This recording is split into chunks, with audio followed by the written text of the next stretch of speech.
ॐ भूर्भुवः स्वः तत्सवितुर्वरेण्यं भर्गो देवस्य धीमहि धियो यो नः प्रचोदयात्। जय श्री राम मेरे सनातनी बंधुओं। आइए इस सनातन रूपी वृक्ष के जड़ों को सिंचित करें और इसे पुष्पित और पल्लवित करें और इसे इतना विराट और शक्तिशाली बना दें कि हमारे आने वाले वंशज अपने पूर्वजों पर गर्व कर सकें तथा विधर्मियों से अपनी रक्षा भी कर सकें। ये विधर्मी शक्तियाँ हजारों वर्ष से हमारी सभ्यता और संस्कृति को नष्ट करने का अथक प्रयास कर रहा है। पिछले अंक में हम लोगों ने अध्ययन किया कि जब कुंभकर्ण रावण के पास आता है तो सर्वप्रथम वो उसे धिक्कारता है कि तुमने ये बिना विचार किए हुए और ये अनैतिक कार्य किया है, उसी के कारण तुम्हें ये फल भुगतना पड़ रहा है। परंतु बाद में वह कहता है कि मैं चूँकि तुम्हारा भाई हूँ इसलिए मैं तुम्हारी मदद करूँगा और मैं स्वयं जो है युद्ध स्थल में जा कर के और राम और लक्ष्मण का वध करूँगा और सारे वानर सैनिकों को खा जाऊँगा, जिसके कारण तुम्हें सीता जो है हमेशा के लिए प्राप्त हो जाएगी। इसके पश्चात एक महोदर नाम का राक्षस है, वो चापलूसी से वो बोलता है कि रावण का जो निर्णय है वो सही है और ये एक राजा को के वीरता के लिए ये आवश्यक है, इसलिए रावण ने कोई अनैतिक कार्य नहीं किया है। और वो यह बताता है कि सीता को आप जो है वो छल से जो है वो अभी भी प्राप्त कर सकते हैं, बिना युद्ध के सीता को प्राप्त कर सकते हैं।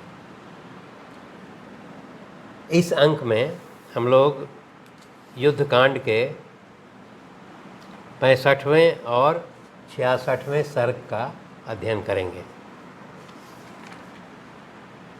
महोदर नामक राक्षस के द्वारा जो रावण के चापलूसी में प्रवचन कहे गए उस पर कुंभकर्ण जो है महोदर को डांटता है और कहता है कि तुम जैसे चापलूस मंत्रीगणों के कारण ही राजा वो विपत्ति में पड़ते हैं और तुम लोगों ने ही रावण के हाँ में हाँ मिला करके सारा जो है काम चौपट किया है, इसीलिए ये युद्ध सामना करना पड़ रहा है। तब इस पर रावण जो है कहता है कि वास्तव में जो महोदर है वो श्री राम और लक्ष्मण दोनों से इतना भयभीत हो गया है कि वो युद्ध से डर गया है, इसीलिए इस प्रकार की बात बोल रहा है।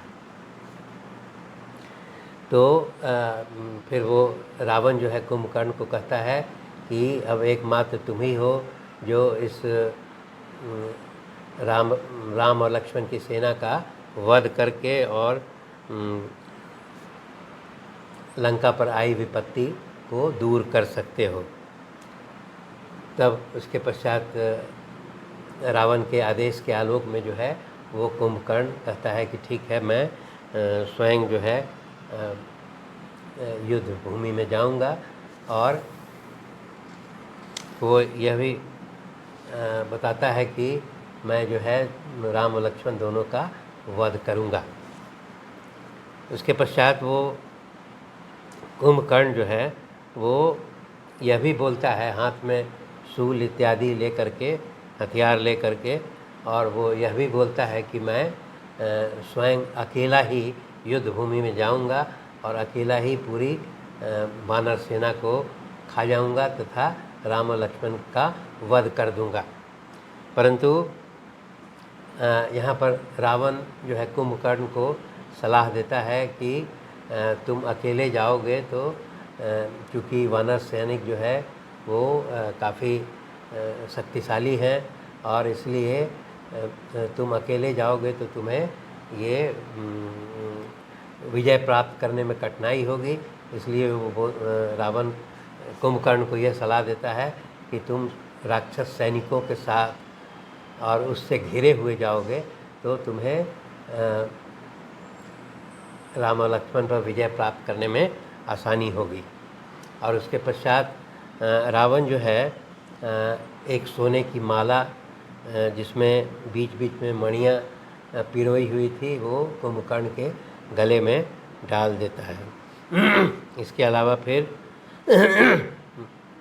उसके शरीर पर बाजूबंद, अंगूठी और अच्छे अच्छे आभूषण भी कुंभकर्ण के शरीर पर जो है रावण पहना देता है। दोनों कानों में कुंडल भी रावण जो है वो कुंभकर्ण के को पहना देता है। और उसके पश्चात अंत में एक सोने से बना हुआ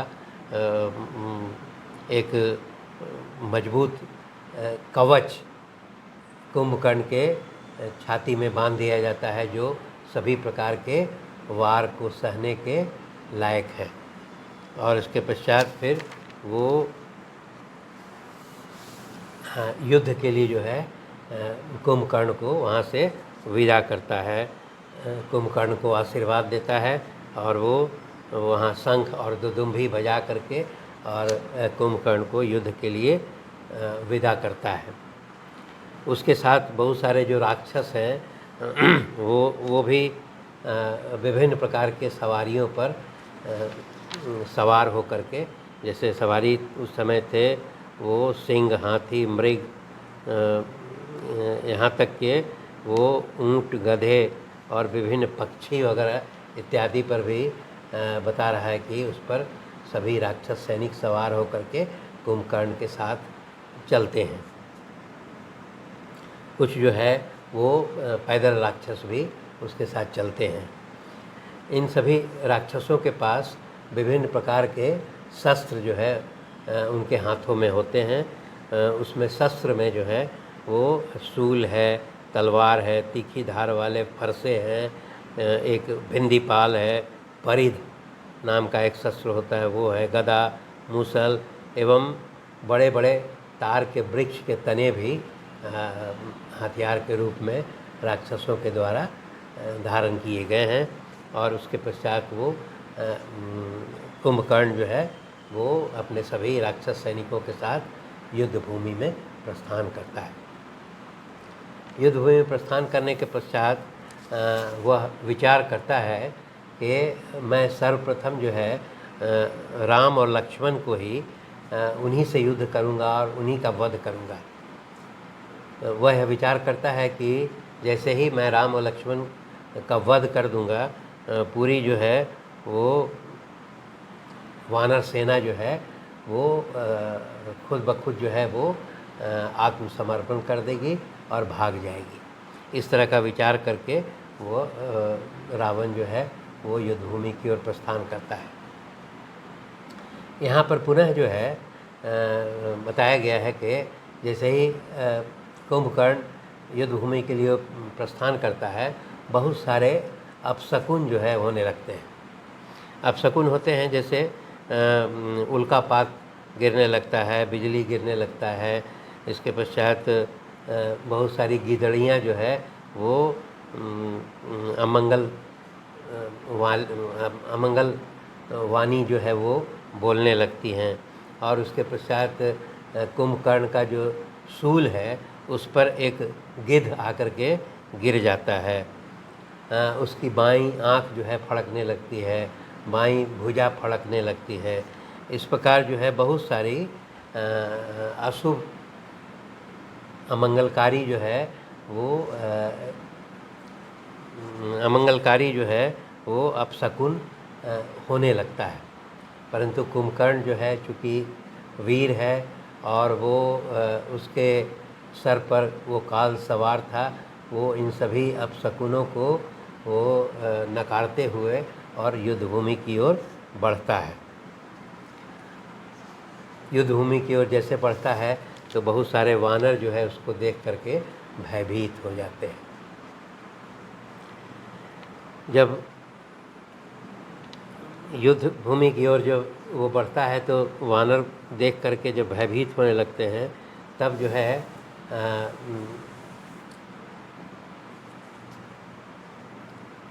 सुग्रीव जो है वो सभी वानरों को ये दिलासा देता है कि तुम्हें घबराना नहीं चाहिए और वो हम लोग सब मिल करके इसके साथ युद्ध करेंगे और इस राक्षस को हम अपने पराक्रम से नष्ट कर देंगे, इस तरह का आश्वासन देते हैं। तब सभी जो वानर सैनिक है वो वापस लौटते हैं और उसके पश्चात कुंभकर्ण पर सभी जो वानर सैनिक हैं वो पर्वत शिखर, शिलाओं और वृक्ष के तनों से प्रहार करने लगते हैं, परंतु उन सभी जो पर्वत शिला तथा वृक्ष के तने सबको जो है कुंभकर्ण अपने वानों से काट देता है और वो कट करके नीचे भूमि पर गिर जाता है। इसके पश्चात जो है वो कुंभकर्ण जो है क्रोध में आकर के और फिर भयंकर जो है वो युद्ध करने लगता है और वानर सेना पर प्रहार करने लगता है और उसको रौंदने लगता है और रौंद करके उसको भस्म करने लगता है। और उसके पश्चात ये उनका भक्षण भी खाने भी लगता है। इस प्रकार जब करने लगता है तो बहुत सारे वानर जो है वो भयभीत होकर के युद्ध भूमि से भागने लगते हैं। जब बहुत सारे वानर सैनिक जो है युद्ध भूमि से भागने लगते हैं तब अंगद जो है उन सभी वानरों को समझाते हैं और कहते हैं कि ए वानर सैनिकों, तुम वापस लौट आओ, क्योंकि तुम बिना सुग्रीव के आदेश से कहीं भी भाग के जाओगे तो तुम्हारा जीवन सुरक्षित नहीं रहेगा। अर्थात तुम्हें कहीं भी भाग के जाओगे वहाँ सुग्रीव के द्वारा मारे जाओगे।